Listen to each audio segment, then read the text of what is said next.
ناظرین کی خدمت میں سلام و آداب. آپ دیکھ رہے ہیں وائس آف لداخ. آج جمعہ جولائی کی 24 اور صفر کے 9 تاریخ ہے. آج کی تازہ ترین خبروں کے ساتھ میں ہوں آپ کا میزبان سعید ہاشم رضوی. ناظرین سے گزارش ہے کہ تازہ ترین خبروں اور حالات و واقعات سے باخبر رہنے کے لیے ہمارے چینل کو سبسکرائب کریں اور خبریں آخر تک ضرور دیکھیں.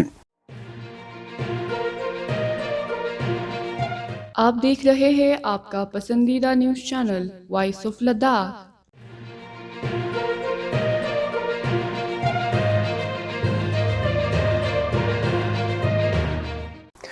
لیفٹیننٹ گورنر لداخ ونئے کمار سکسینہ نے تاریخی اولڈ ٹاؤن کی ہمہ جہت ترقی اور ورثے کے تحفظ کے منصوبے کا سنگ بنیاد رکھا. اس منصوبے کا مقصد تاریخی شناخت اور روایتی طرز تعمیر کو برقرار رکھتے ہوئے جدید شہری بنیادی ڈھانچے فراہم کرنا ہے. وزیر اعظم نریندر مودی کے وژن وکاس بھی وراثت بھی کے تحت شروع کیے گئے اس منصوبے میں زیر زمین مشترکہ یوٹیلیٹی ٹکٹ کے ذریعے پانی، نکاسی آب، بجلی اور ٹیلی کمیونیکیشن کی سہولیات منتقل کی جائے گی، جبکہ پیدل چلنے والوں کے لیے راستے، بہتر نکاسی آب، آرائشی روشنی، روایتی طرز کے سائن بورڈ، پارکنگ، شجرکاری، عوامی سہولیات اور خوبصورتی کے دیگر اقدامات بھی شامل ہیں. اس موقع پر لیفٹیننٹ گورنر نے کہا کہ لیہ اولڈ ٹاؤن تاریخی اور ثقافتی اعتبار سے لداخ کا اہم مرکز ہے، تاہم بے ہنگم تعمیرات، سڑکوں پر لٹکتی بجلی کی تاریں، ناقص نکاسی آب اور دیگر شہری مسائل اس کی تاریخی خوبصورتی کو متاثر کر رہے تھے. انہوں نے کہا کہ تقریباً 4 ماہ کی منصوبہ بندی کے بعد تیار کیا گیا یہ منصوبہ ستمبر کے اختتام تک مکمل ہونے کی توقع ہے. انہوں نے امید ظاہر کی کہ اس منصوبے سے نہ صرف مقامی شہریوں کی زندگی بہتر ہوگی بلکہ سیاحوں کے لیے بھی لیہ اولڈ ٹاؤن مزید پرکشش بنے گا، جسے ورثہ سیاحت کو فروغ ملے گا اور مقامی دکانداروں، ہنرمندوں، ہوم اسٹے مالکان اور سیاحت سے وابستہ افراد کے لیے روزگار کے نئے مواقع پیدا ہوں گے.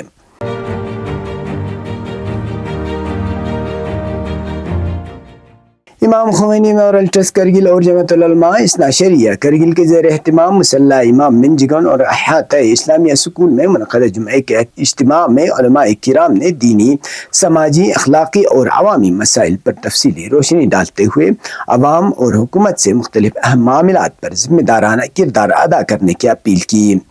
امام خمینی میموریل ٹرسٹ کے زیر انتظام مسلح امام منجگن میں نماز جمعہ کے خطبے سے خطاب کرتے ہوئے حجت الاسلام شیخ حمید ناصری نے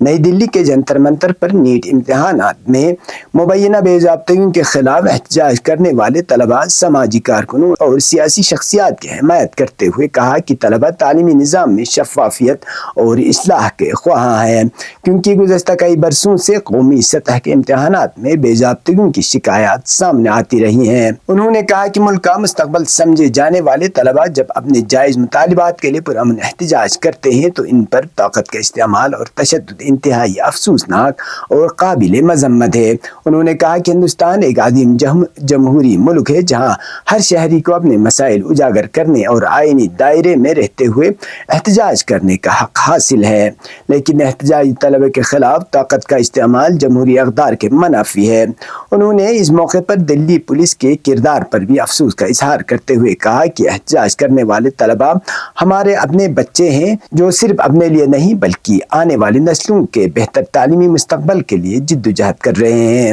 لہٰذا انہیں دبانا کسی بھی جمہوری معاشرے کے شان نہیں. شیخ حمید ناصری نے ضلع کرگل کے مختلف علاقوں میں حالیہ بادل پھٹنے اور سیلاب سے زرعی زمینوں، باغات اور املاک کو پہنچنے والے نقصانات پر گہرے رنج و غم کا اظہار کرتے ہوئے حکومت سے متاثرہ علاقوں میں فوری امدادی کارروائیاں شروع کرنے اور متاثرین کو مناسب معاوضہ فراہم کرنے کا مطالبہ کیا. انہوں نے عوام سے بھی اپیل کی کہ صرف حقیقی متاثرین کی نشاندہی کریں تاکہ امداد مستحق افراد تک پہنچ سکے. انہوں نے خبردار کیا کہ بلا وجہ یا نقصان کو بڑھا چڑھا کر سرکاری امداد حاصل کرنے کی کوشش شرعی اور اخلاقی اعتبار سے ناجائز ہے. بین اثنا جمعیت العلماء اثنا عشریہ کرگل کے زیر اہتمام منعقدہ نماز جمعہ کے اجتماع سے خطاب کرتے ہوئے حجت الاسلام شیخ ابراہیم خلیلی نے قربتھنگ کے کرگل میں جاری میلے کے دوران نماز مغربین کے وقت موسیقی، رقص اور دیگر لہو و لعب کی سرگرمیوں کے انعقاد پر شدید تشویش کا اظہار کیا.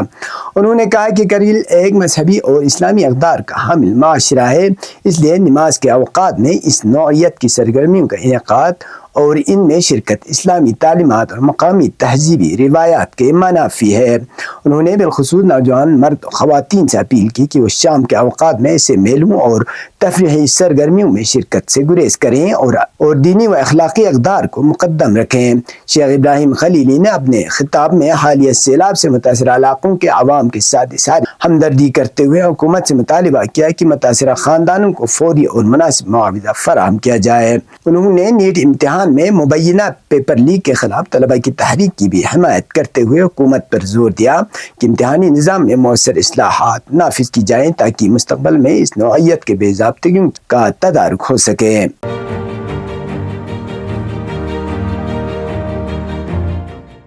لداخ خود مختار پہاڑی ترقیاتی کونسل کرگل کے chief controller of finance Iftikhar Hussain نے مختلف سرکاری محکموں کے ضلع افسران کے ساتھ ایک جائزہ اجلاس کی صدارت کی،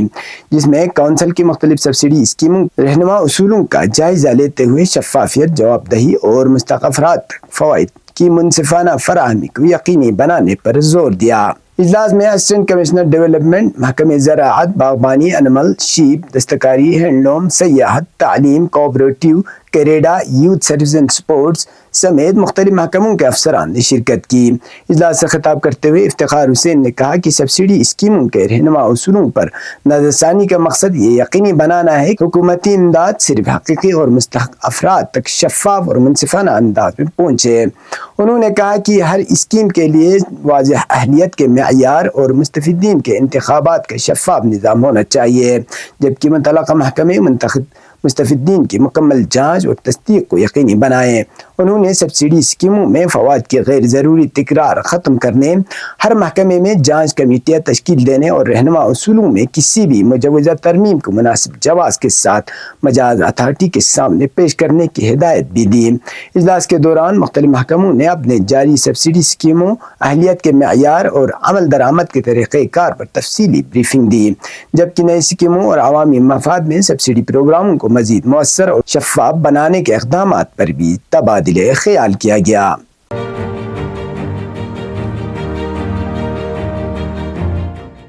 محکمہ موسمیات لداخ کے ڈائریکٹر سونم لوٹس نے وائس آف لداخ کے ساتھ خصوصی گفتگو میں کہا ہے کہ گزشتہ ایک ہفتے کے دوران لداخ کے مختلف علاقوں میں بارش ریکارڈ کی گئی، جبکہ بعض بلند و بالا مقامات پر برف باری بھی ہوئی۔ انہوں نے بتایا کہ مسلسل بارشوں کے باعث خطے کے درجہ حرارت میں نمایاں کمی آئی ہے، تاہم اس دوران ضلع کرگل کے بعض علاقوں میں بادل پھٹنے کے واقعات بھی پیش آئے، جن سے مقامی سطح پر نقصان کی اطلاعات موصول ہوئی۔ سونم لوٹس کے مطابق موجودہ موسمی صورتحال کے پیش نظر آج سے 28 جولائی تک لداخ میں موسم زیادہ تر خشک رہنے کی توقع ہے، تاہم انہوں نے خبردار کیا کہ اگر آئندہ دنوں میں درجہ حرارت میں دوبارہ اضافہ ہوا تو مقامی سطح پر گرج چمک، تیز بارش اور بادل پھٹنے جیسے اچانک موسمی واقعات رونما ہونے کے امکانات موجود رہیں گے۔ انہوں نے عوام بالخصوص پہاڑی ندی نالوں اور حساس علاقوں میں رہنے والے افراد سے اپیل کی کہ وہ موسمی صورتحال پر گہری نظر رکھیں، غیر ضروری سفر سے گریز کریں اور خراب موسم کی صورت میں متعلقہ انتظامیہ اور محکمہ موسمیات کی جانب سے جاری کردہ ہدایات پر مکمل عمل کریں۔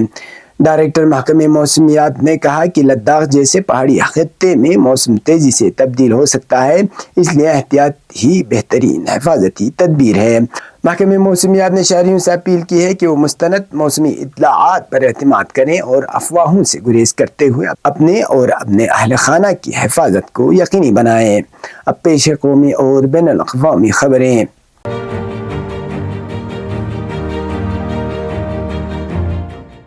قومی دارالحکومت نئی دلی کے جنتر منتر پر جاری احتجاج کے سلسلے میں جمعے کو مرکزی حکومت اور کاکروچ جنتا پارٹی کے درمیان اہم مذاکرات ہوئے، تاہم احتجاجی قیادت نے واضح کیا کہ مرکزی وزیر تعلیم دھرمیندر پردھان کا استعفیٰ ان کے لیے ناقابل سمجھوتہ مطالبہ ہے۔ دونوں فریقوں کے درمیان یہ بات چیت کنسٹیٹیوشن کلب آف انڈیا میں منعقد ہوئی، جہاں حکومت کی نمائندگی مرکزی وزیر صحت جے پی نڈا اور وزیر مملکت برائے وزیر اعظم دفتر ڈاکٹر جتیندر سنگھ نے کی اطلاعات کے مطابق حکومت نے سی جی پی کے اس مطالبے کو تسلیم کیا کہ مذاکرات کسی غیر جانبدار مقام پر ہوں۔ احتجاج کا محور نیٹ امتحان کے مبینہ پیپر لیک اور امتحانی بے ضابطگیوں کے خلاف کارروائی ہے۔ احتجاجی رہنماؤں کا کہنا ہے کہ صرف سخت قوانین بنانے سے مسئلہ حل نہیں ہوگا، بلکہ ذمہ داری طے کرتے ہوئے مرکزی وزیر تعلیم دھرمیندر پردھان کو عہدے سے ہٹایا جانا ضروری ہے۔ دوسری جانب وزیر اعظم نریندر مودی نے اعلان کیا ہے کہ پارلیمنٹ میں پیپر لیک جیسے جرائم کے خلاف سخت سزاؤں پر مبنی ایک نیا قانون پیش کیا جائے گا۔ تاہم سی جی پی نے اس اعلان کو ناکافی قرار دیتے ہوئے اپنے بنیادی مطالبات پر قائم رہنے کا اعلان کیا ہے۔ ادھر central reserve police force C R P F نے کہا ہے کہ 20 جولائی کو پارلیمنٹ مارچ کے دوران ریپڈ ایکشن فورس کی جانب سے نہتے مظاہرین پر مبینہ طور پر پلیٹ گن کے استعمال سے متعلق میڈیا رپورٹس کی جانچ کی جا رہی ہے۔ یہ معاملہ اس وقت مزید توجہ کا مرکز بن گیا جب دعویٰ کیا گیا کہ قومی دارالحکومت میں شہری مظاہرین کے خلاف پہلی مرتبہ پلیٹ گن استعمال کیے جانے کی اطلاع سامنے آئی ہے۔ اسی دوران معروف ماہر ماحولیات اور سماجی کارکن سونم وانگچک نے حکومت کی جانب سے اپنے مطالبات پر مثبت پیش رفت کی یقین دہانی کے بعد اپنی غیر معینہ مدت کی بھوک ہڑتال ختم کرنے کا اعلان کر دیا۔ بتایا گیا ہے کہ جمعرات کی شب دیر گئے مرکزی وزراء جے پی نڈا اور ڈاکٹر جتیندر سنگھ نے گڑگاؤں کے میدانتا اسپتال میں وانگچک سے ملاقات کی اور حکومت کی جانب سے مطالبات پر کارروائی کی یقین دہانی کرائی، جس کے بعد انہوں نے اپنا احتجاج ختم کر دیا۔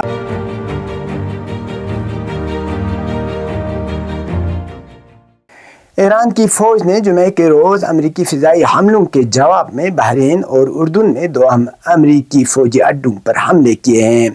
فوج کے شعبۂ تعلقات عامہ کے مطابق یہ حملے آپریشن صاعقہ کے 24ویں مرحلے کے تحت کیے گئے، جن میں عرش خودکش ڈرون استعمال کیے گئے۔ بحرین میں شیخ عیسیٰ ایئر بیس پر ایرانی ڈرونز نے ایندھن کے ذخیرے، بڑے آلات کے گودام، ہینگرز اور امریکی اہلکاروں کی رہائش گاہوں کو نشانہ بنایا۔ اردن کے الصقر ایئر بیس پر طیاروں کی پناہ گاہوں، دیکھ بھال کے ہینگرز اور امریکی فوجیوں کے رہائش گاہوں کو بھی نشانہ بنایا گیا۔ یہ حملے امریکی فوج کی مسلسل 13ویں شب کی فضائی کارروائیوں کے جواب میں کیے گئے ہیں۔ ایران کا کہنا ہے کہ امریکہ نے 17 جون کو طے پانے والے اسلام آباد مفاہمت کی یادداشت کی خلاف ورزی کرتے ہوئے 8 جولائی کو دوبارہ بڑے پیمانے پر حملے شروع کیے۔ امریکہ کا موقف ہے کہ یہ حملہ ابنائے ہرمز میں ایرانی فورسز کی جانب سے تجارتی جہازوں کو نشانہ بنانے کے جواب میں ہے۔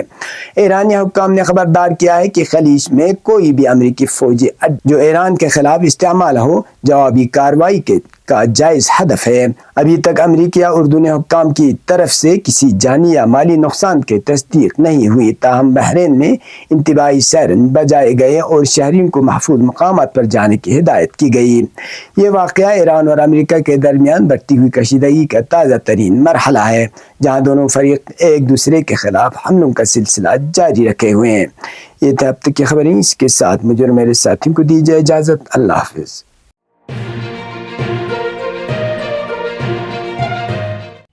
مقامی، قومی اور بین الاقوامی خبروں سے باخبر رہنے کے لیے چینل کو لائک، شیئر اور سبسکرائب کریں، ساتھ ہی بیل آئیکن دبانا نہ بھولیں۔